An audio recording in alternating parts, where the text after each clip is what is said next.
Le SEN contribue au développement durable des régions nordiques en améliorant notre compréhension du fonctionnement des écosystèmes et des géosystèmes et notre capacité à prédire les changements qui les affectent.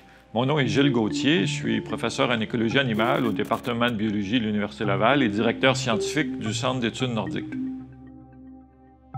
Le SEN, qui compte aujourd'hui 60 ans, se distingue par son infrastructure de recherche unique au monde, qui compte 9 stations de recherche et une centaine de stations d'enregistrement automatisées. Ce réseau s'étend sur un gradient de 4500 km de la baie James jusqu'à l'île Ellesmere dans l'extrême nord canadien. Ces stations de recherche facilitent grandement l'accès au territoire pour les études de terrain, pour les chercheurs et les étudiants, et créent un fort sentiment d'appartenance des gens au SEN.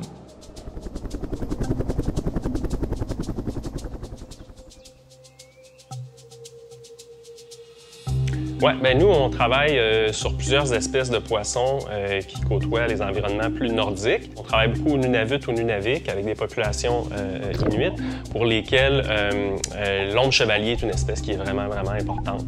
Donc, je suis Jean-Sébastien Moore, je suis professeur adjoint au département de biologie à l'Université Laval, puis je travaille sur l'écologie et l'évolution des poissons, particulièrement les salmonidés nordiques. Le SEN est un centre de recherche multidisciplinaire qui regroupe de nombreuses expertises. Ça inclut, par exemple, la biologie animale, la biologie végétale, la microbiologie, la paléoécologie, la géomorphologie, l'hymnologie, géologie, génie civil. Donc, nos travaux utilisent une variété d'approches. On fait beaucoup de travaux qui utilisent la génomique, par exemple, ou de la télémétrie acoustique qui nous permet de suivre les mouvements des poissons.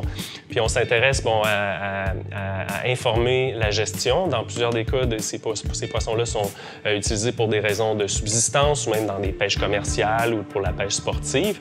Donc, on donne des informations aux gestionnaires puis aux partenaires inuits locaux pour la gestion de ces ressources-là. Je m'intéresse au rôle de la matière organique dissoute dans les écosystèmes aquatiques arctiques, à ses effets sur la stratification thermique, la disponibilité en lumière et en oxygène, des facteurs qui sont critiques pour la vie aquatique. Pour comprendre, par exemple, l'influence ou l'interaction entre le cycle du carbone et les changements climatiques et le climat, on a besoin de produire des connaissances dans toutes les régions arctiques, incluant l'Est du Canada. C'est ça que le Centre d'études nordiques nous offre.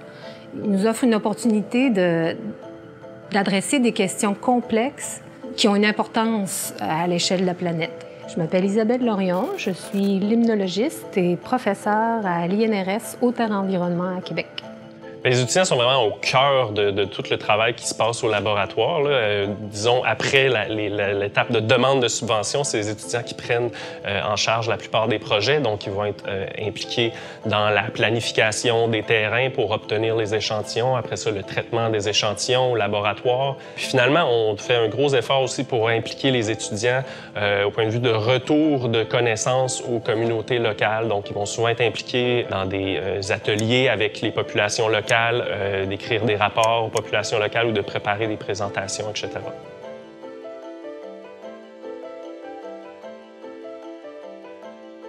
Mon nom est Daniel Fortier, je suis professeur de géographie à l'Université de Montréal et je suis géomorphologue de formation.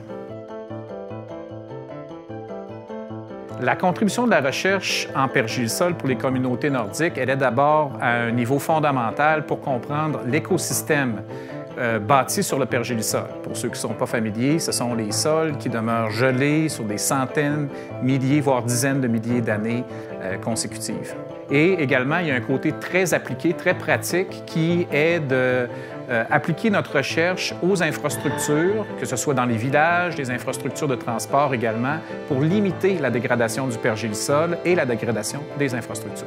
Les besoins des communautés nordiques sont nombreuses, particulièrement si on parle du Haut-Arctique et de l'Arctique. Et le SEN peut y contribuer en donnant des connaissances à ces communautés-là au niveau écosystémique, encore une fois. Donc, ce sont des populations qui reposent beaucoup sur le milieu naturel.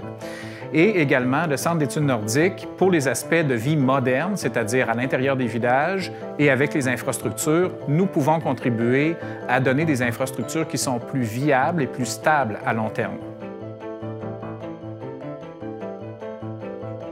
Pour les communautés nordiques, en termes d'avancées scientifiques, pour renforcer le mode de vie traditionnel des populations autochtones, je désire vraiment qu'il y ait des aires protégées, des aires significatives pour ces populations-là. Et je pense que le Centre d'études nordiques peut contribuer à cela. Contribuer à former des gens du Nord au niveau des études supérieures pour que ce soit les spécialistes de demain qui soient capables de répondre aux défis auxquels auront à faire face ces communautés. Qu'on améliore l'échange d'informations entre les Allochtones et les Autochtones pour qu'on puisse ensemble générer la connaissance qui leur sont, les connaissances qui leur sont utiles.